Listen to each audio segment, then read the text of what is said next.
Hi everyone. In this video I'm making a calendar holder for my wife's Christmas gift. This is what I'm aiming for. You can download the SketchUp model from my website if you'd like. Just make sure you change the dimensions to suit your own calendar size. Each year my wife gets a calendar made for us and it lists all our names and has a space for everyone's activities and all that sort of thing. It pretty much runs the whole household.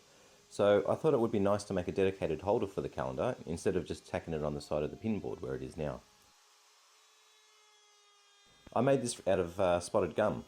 It's a really nice looking but extremely dense wood. I find it really hard to work with by hand. I made a bunch of practice mortises by hand, sort of in preparation for this project, but then I found the wood to just be too hard to work with. It would just split all the time. I eventually decided that the router would be able to do it more easily, so I switched to that for the final version.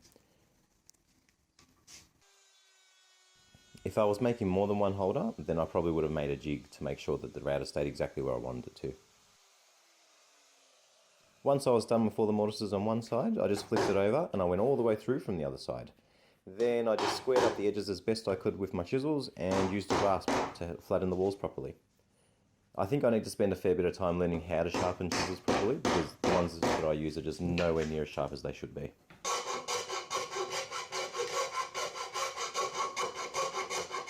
So after all that, I've got all my mortises cut out on here. All I need to do is just rip it straight down, and then I'll have the two sides of the calendar holder. One thing that I didn't think of though, when I was chiseling through to clean up this side, what I should have done first was make sure that I clearly marked out the back side. So because I didn't do that, when I punched through, I stuffed up and ruined quite a few of the mortises. The ones down the bottom here, that's when I realised, oh, I'm supposed to do that first. So I did that. These ones came out nicer. It's not the end of the world because I'm not starting over again. And when these pieces go through, they're going to cover up most of the blowout anyway. So there'll be a little bit there, but you know, that's just going to add character, so that's all good. I'm sure my wife won't mind.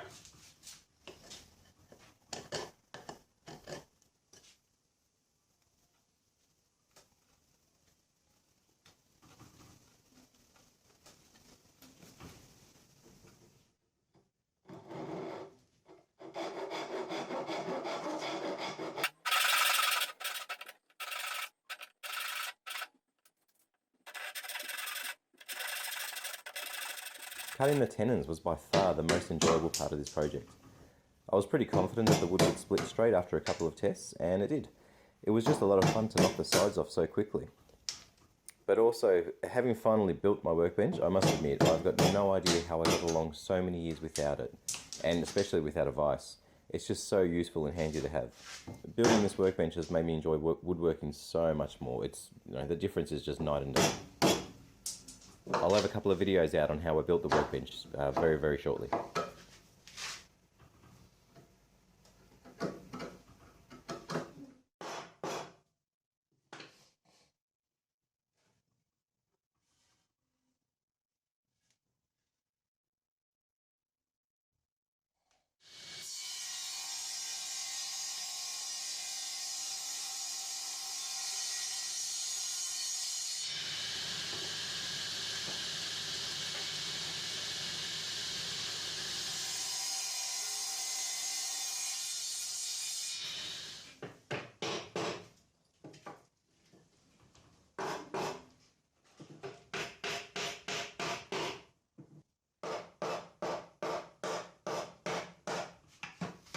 So, the first dry fit, and we're looking pretty good.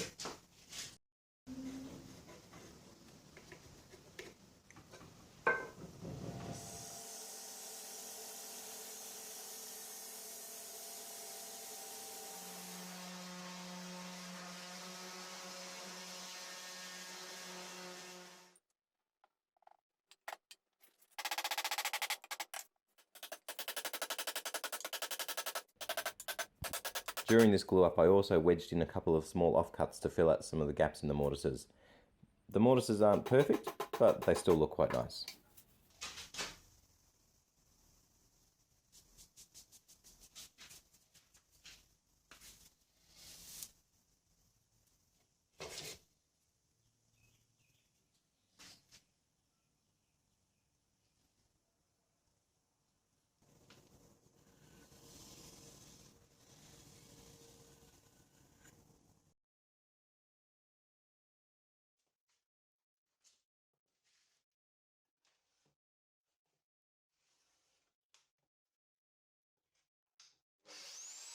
My table mounted router has died and I've not had the cash to replace it as yet, so I had to cut the groove for the back panel with a handheld router.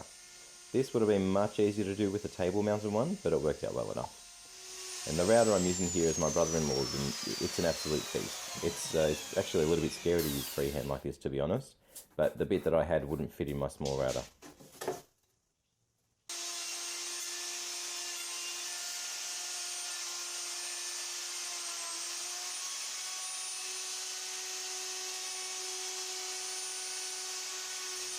I just took my time and made sure the base was supported for each pass. Eventually it was all done and I could drop a 3mm MDF panel into the back. And that back panel was actually an offcut from the bookshelf that I built a little while ago.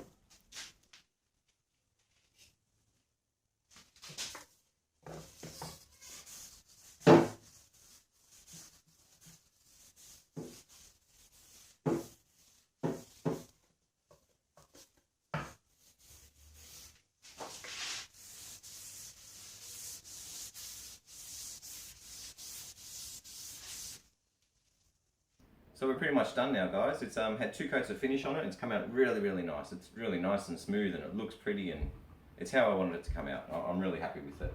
I was just going to use a piece of white melamine on the back here, but then I found this offcut that I had for the bookshelf that I made a little while ago. So I've still got another couple of sheets of it, so I might be able to make something, maybe a spice rack or something in the same sort of pattern, stick it up in the kitchen.